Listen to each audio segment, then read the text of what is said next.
Olha pessoal, hoje uma aulinha daquela bem legal, bem rápida e objetiva, como que liga dois inversores on-grid na mesma rede elétrica, tá? Eu vou fazer uma explicação bem superficial. Eu tenho esses dois inversores, esse de um fabricante, aquele de outro fabricante. Observe que eles estão nesse momento conectados, tá? Todos os dois estão operando. E aqui está o quadro de proteção da parte CA, de corrente alternada, né? O inversor transforma a corrente contínua que vem dos painéis em corrente alternada para entregar aí para consumo na residência. É basicamente isso, um modo grosso de explicar. Então, como é que faz? Esse inversor aqui, ele entra para dentro do quadro, se conecta por cima, tá? E aqui embaixo ele vai para o barramento da fase e o outro barramento do neutro ou da outra fase. Então, eu tenho três fios chegando, fase, fase e terra. Nesse caso, não tem neutro, tá? Fase, fase e terra. Eu tenho duas fases chegando aqui, e aí eu coloco na fase 1 e na fase 2. E o aterramento vai direto para o barramento do aterramento. Tá vindo aqui, três fios. A mesma coisa aqui, são três cabos que estão aqui. Então, eu tenho fase 1, fase 2, que vai vir nesse disjuntor, já não mais nesse. Esse disjuntor protege esse disjuntor protege esse. Então, chegou aqui as duas fases e eles vão se encontrar em paralelo nos barramentos das fases. Então, a fase 1 recebe de cima a fase 1, a fase 1 embaixo recebe aqui a fase em paralelo. Então, esse de cima, que é o daqui, está em paralelo com esse de baixo, que é o de lá. Então, eles se encontram em paralelo.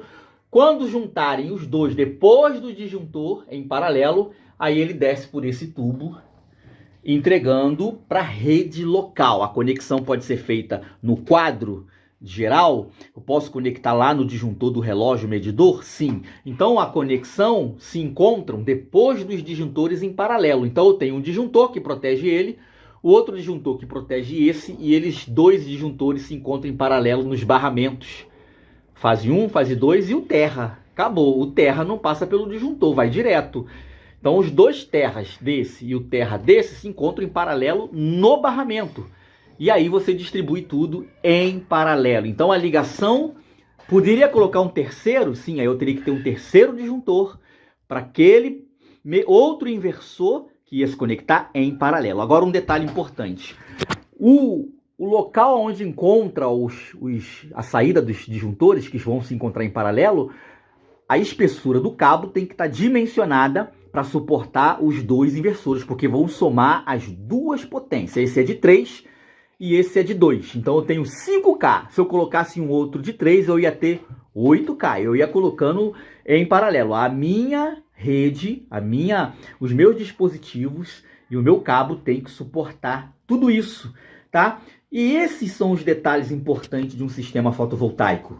Eu tenho que saber fazer dimensionamento de disjuntor, de DPS, eu tenho que saber dimensionar os cabos, fazer os cálculos, para que eu simplesmente monte com muita segurança, para que não pegue fogo na casa do cliente. Todos esses detalhes é importantíssimo. Eu convido você que está interessado em aprender a fazer isso. Nós temos o curso Empreendedor Solar 2.0, que vem muito completo, ensina você a organizar, fazer toda a instalação, não só de sistemas residenciais, como também de usinas de grande potência.